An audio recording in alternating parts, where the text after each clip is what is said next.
wabarakatuh. Selamat pagi semuanya. Hari ini saya akan menjelaskan mengenai tindak pidana korupsi.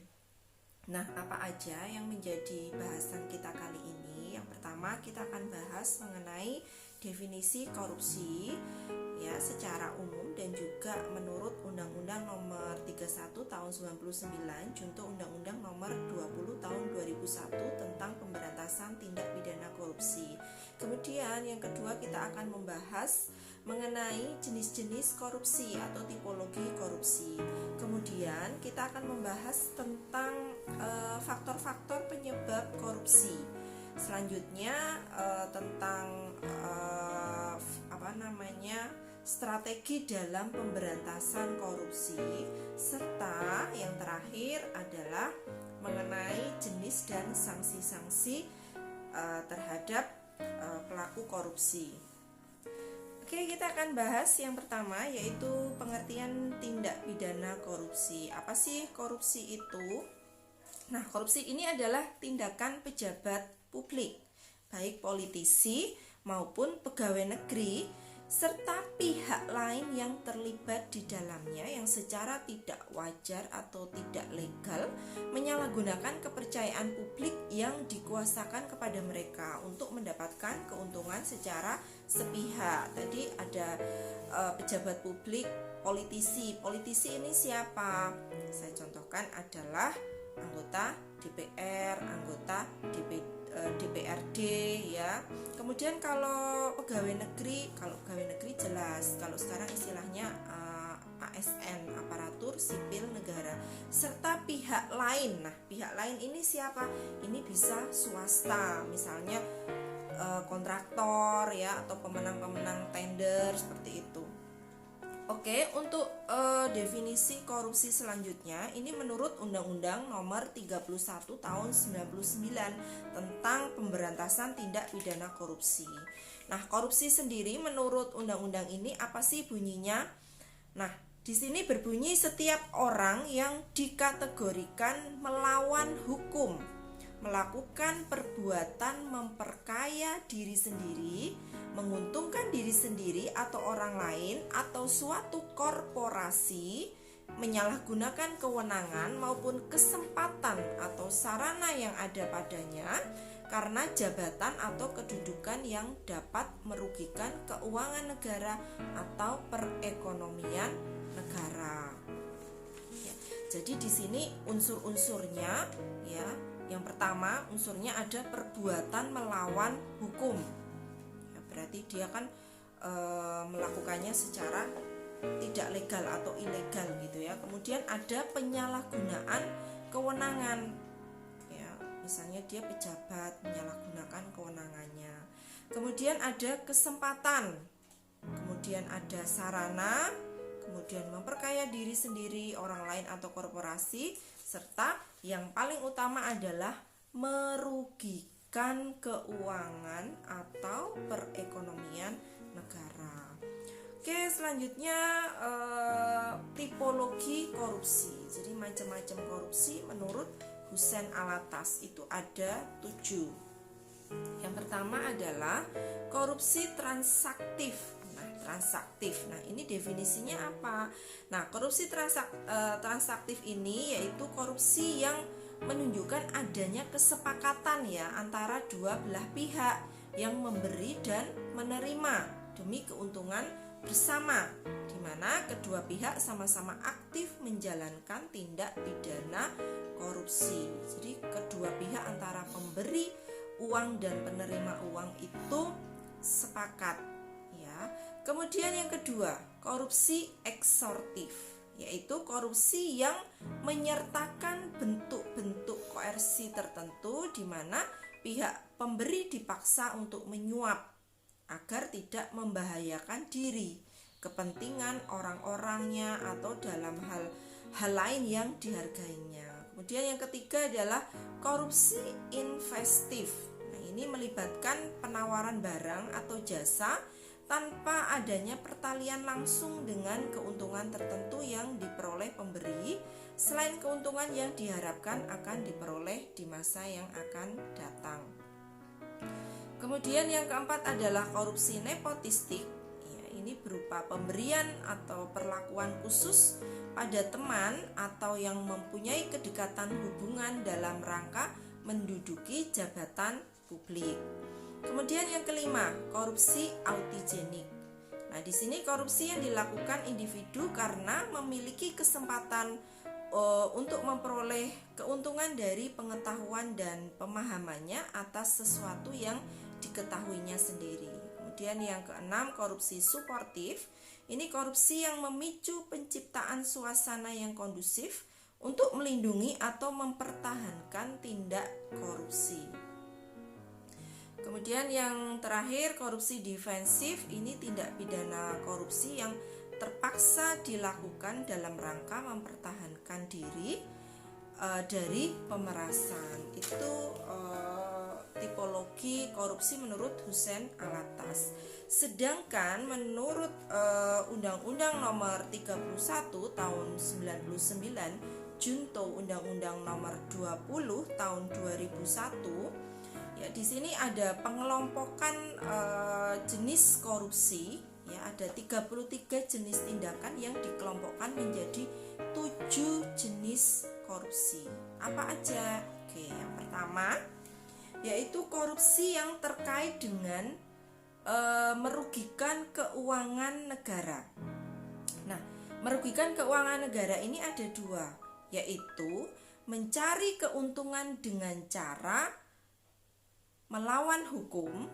Kemudian yang kedua adalah merugikan negara serta menyalahgunakan jabatan untuk mencari keuntungan. Ya, kemudian yang kedua adalah korupsi yang terkait dengan suap menyuap. Ya, ini contohnya nih, ada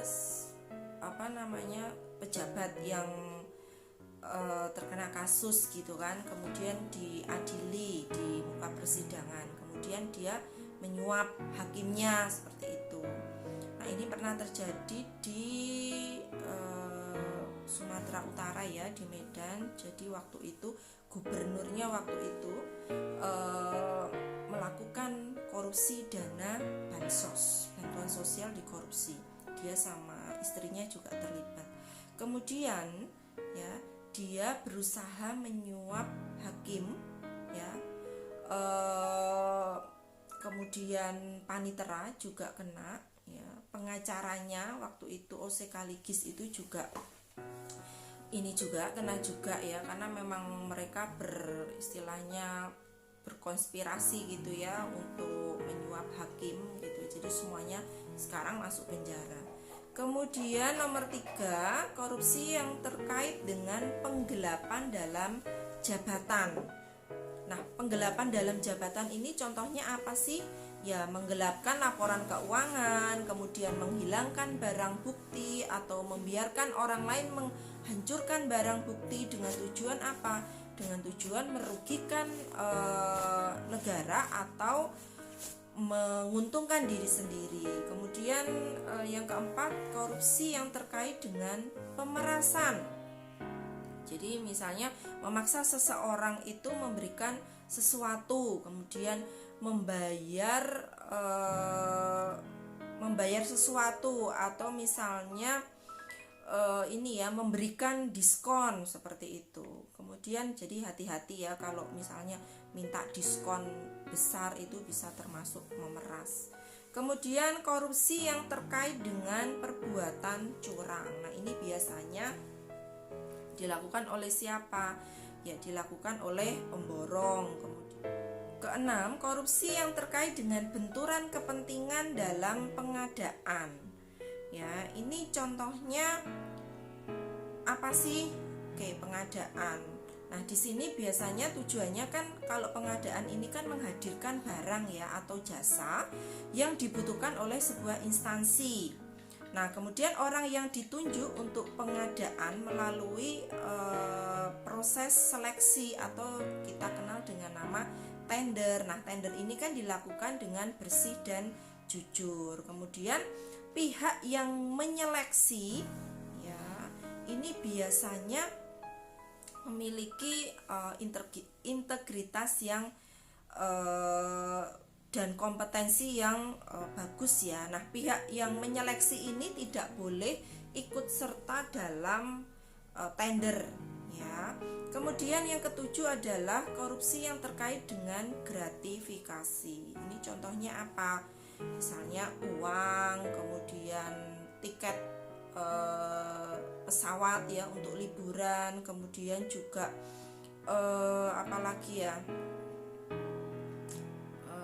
barang-barang misalnya ya, kayak parcel itu kan beberapa tahun terakhir kan memang tidak diperbolehkan ya pejabat-pejabat negara ya. Oke, selanjutnya adalah ciri-ciri korupsi ya. Ini masih menurut Hussein Alatas. Yang pertama adalah melibatkan lebih dari satu orang. Ya, korupsi itu pasti dilakukan itu lebih dari satu orang, nggak mungkin satu orang. Ya, biasanya berjamaah ya, bareng-bareng. Kemudian yang kedua, serba kerahasiaan.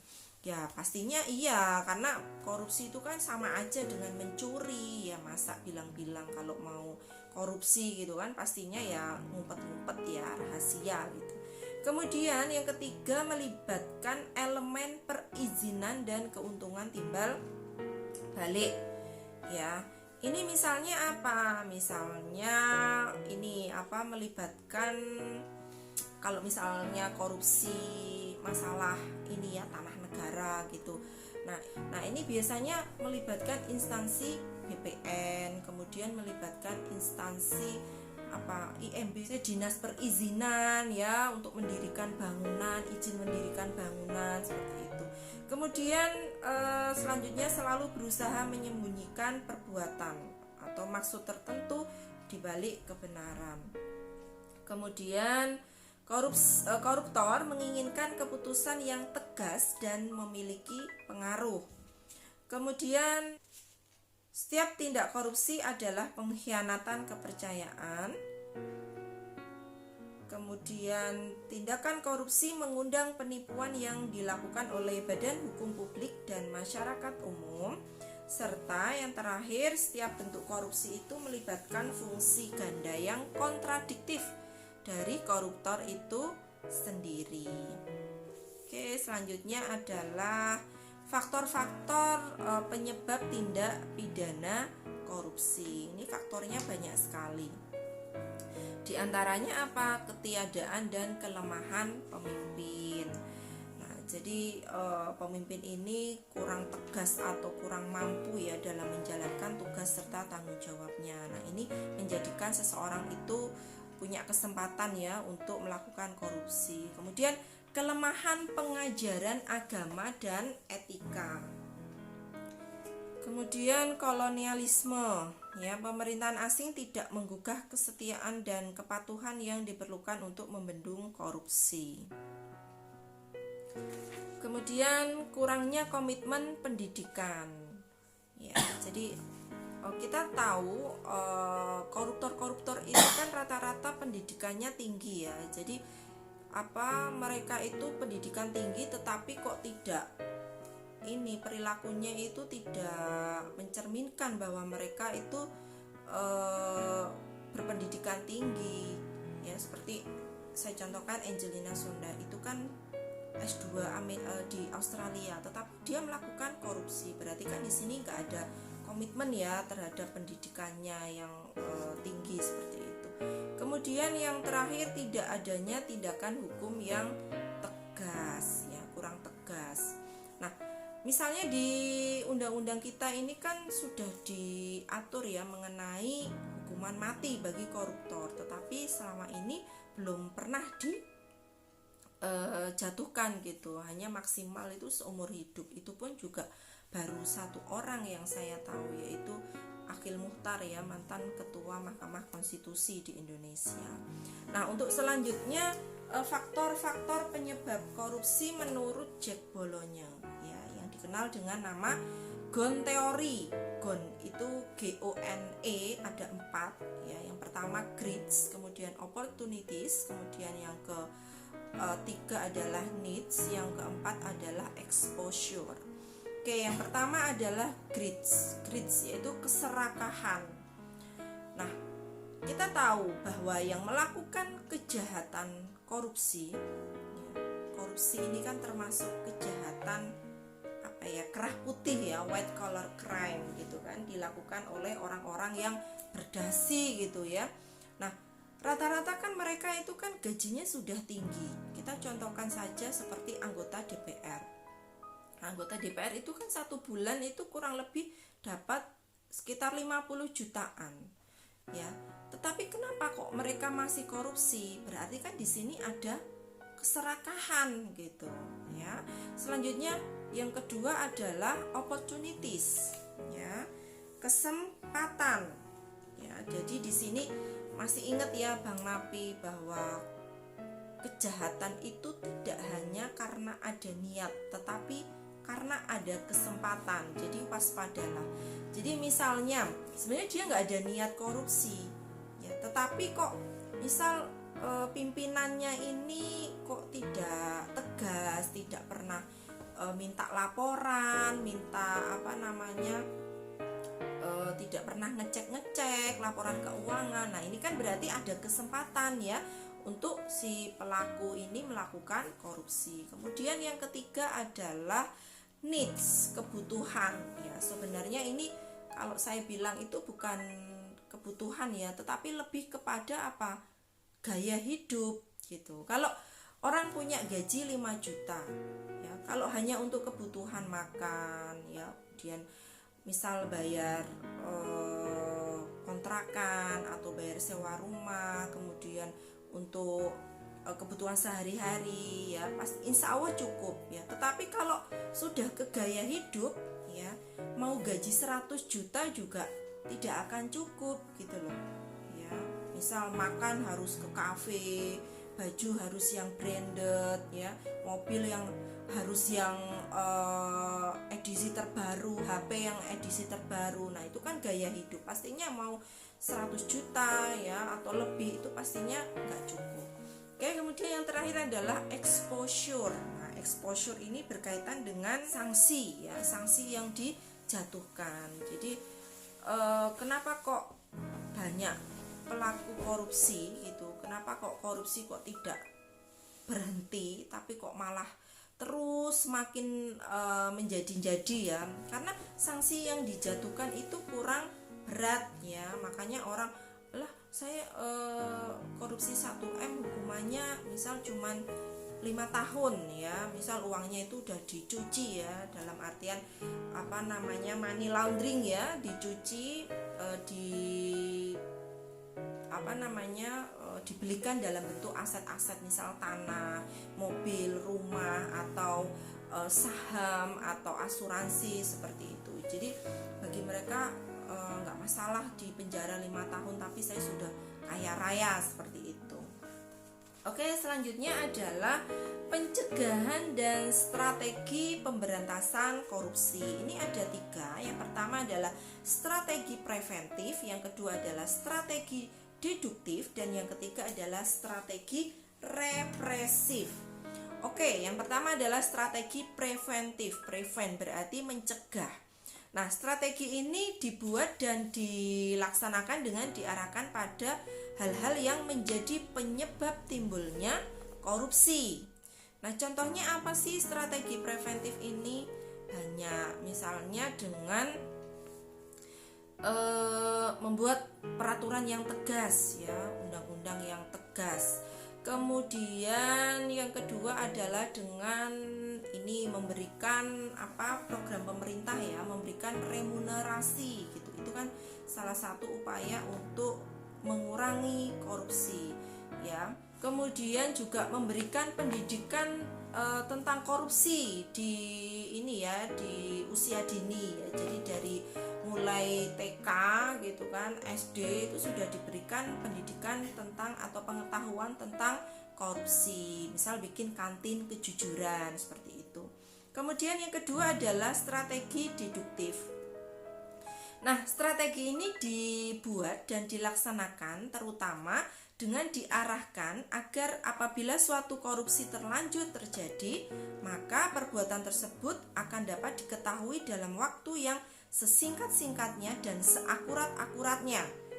sehingga dapat ditindaklanjuti dengan tepat. Contohnya misal membuat sistem audit yang berbasis IT ya. Jadi misalnya kalau petugas-petugas atau misalnya pejabat ataupun orang-orang yang berkepentingan itu membuat laporan keuangan yang tidak sesuai, gitu bisa segera diketahui. Kemudian yang terakhir adalah strategi represif. Nah, ini strategi yang harus dibuat dan dilaksanakan terutama dengan diarahkan untuk memberikan sanksi hukum yang setimpal secara cepat dan tepat kepada pihak-pihak yang terlibat dalam korupsi. Ya, misalnya yaitu tadi dengan upaya preventif, ada undang-undang, kemudian di sini undang-undangnya harus betul-betul dilaksanakan ya, diimplementasikan. Misalnya kok ada vonis mati. Ya, ini misalnya koruptor ini korupsi sampai puluhan triliun. Jadi betul-betul merugikan negara. Nah, ini bisa dijatuhi hukuman mati seperti itu. Dan jangan sampai diberikan remisi atau potongan hukuman. Oke, selanjutnya adalah sumbangan pemikiran sebagai langkah untuk memberantas tindak pidana korupsi di Indonesia. Yang pertama adalah konsep carrot and stick. Nah, konsep ini sudah diberlakukan di Singapura dan LRC. Apa sih konsep carrot and stick? Carrot itu kan wortel, stick itu kan tongkat. Nah, wortel ini diibaratkan sebagai gaji. Jadi gajinya pegawai negeri, TNI, Polri ya, semuanya itu diberikan sesuai dengan standar pendidikan, pengetahuan, kepemimpinan, pangkat serta martabatnya, sehingga mereka bisa hidup layak ya. Jadi nggak hanya untuk cukup sebagai kebutuhan hidup, tapi juga sampai bisa mendapatkan hidup dengan gaya dan gagah. Sedangkan stick ini kan tongkat. Jadi misalnya ketika si pegawai negeri, TNI, Polri itu sudah mendapatkan gaji yang tinggi tetapi kok masih korupsi, nah ini berarti dikasih hukuman ya. Sticknya ini berupa apa? Misalnya berupa hukuman yang berat seperti hukuman mati. Oke, selanjutnya adalah gerakan masyarakat anti korupsi.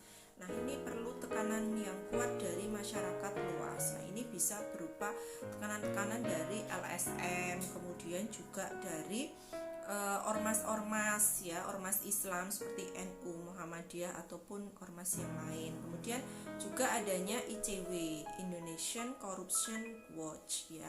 Di Malang pun juga ada, yaitu Malang Corruption Watch. Oke, selanjutnya yang ketiga adalah gerakan pembersihan, yaitu menciptakan semua aparat hukum ya, baik itu kepolisian, kejaksaan, pengadilan yang bersih, jujur, disiplin dan bertanggung jawab, serta memiliki komitmen yang tinggi dan berani dalam memberantas korupsi tanpa memandang status sosial untuk menegakkan hukum dan keadilan.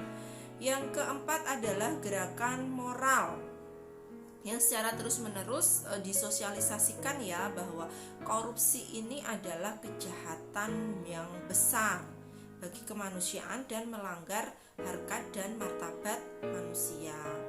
Kemudian yang kelima adalah gerakan pengefektifan birokrasi, yaitu dengan menyusutkan jumlah pegawai dalam pemerintahan, dalam ini ya, pegawai-pegawai negeri yang sudah kurang produktif bisa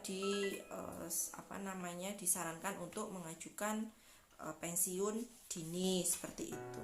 Oke, selanjutnya yang terakhir adalah jenis dan sanksi dalam Undang-Undang nomor 20 tahun 2001. Jadi ini saya simpulkan ya. Jadi jenis sanksinya itu apa saja sih yang diterapkan untuk para koruptor? Yang pertama adalah hukuman mati. Tetapi ini belum pernah dijatuhkan di Indonesia. Kemudian yang kedua adalah hukuman seumur hidup.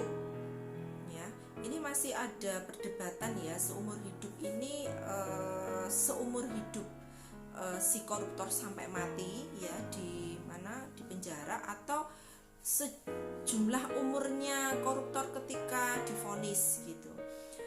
Kemudian yang ketiga adalah penjara berjangka ya. Kenapa kok saya bilang berjangka? Karena ini ada yang 3 tahun, ada yang 4 tahun, ada yang 15 tahun, ada yang sampai 20 tahun. Kemudian yang keempat adalah pidana tambahan. Pidana tambahan ini berupa apa? Berupa denda, kemudian membayar uang pengganti, kemudian juga mengembalikan harta atau uang hasil dari korupsi seperti itu. Kemudian juga pidana tambahan ini berupa pembekuan dari izin suatu korporasi jika yang terlibat korupsi adalah sebuah korporasi. Oke, materi tentang korupsi selesai ya, semoga bisa difahami dan bermanfaat. Saya akhiri, selamat pagi, wassalamualaikum warahmatullahi wabarakatuh.